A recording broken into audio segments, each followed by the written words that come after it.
Thus says the Lord God to these bones, surely I will cause breath to enter into you, and you shall live.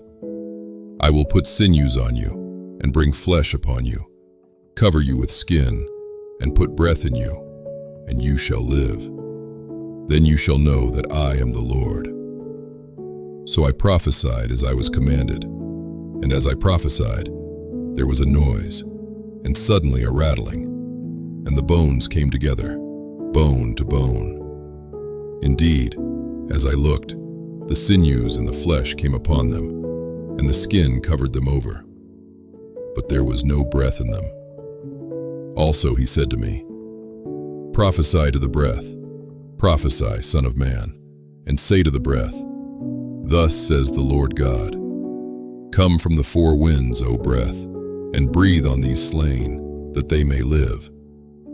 So I prophesied as he commanded me, and breath came into them, and they lived, and stood upon their feet, an exceedingly great army.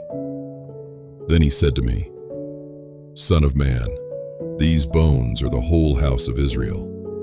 They indeed say, our bones are dry, our hope is lost, and we ourselves are cut off. Therefore prophesy, and say to them, thus says the Lord God, behold, O my people, I will open your graves and cause you to come up from your graves, and bring you into the land of Israel.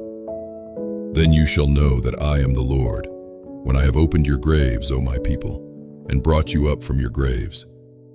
I will put my spirit in you, and you shall live, and I will place you in your own land.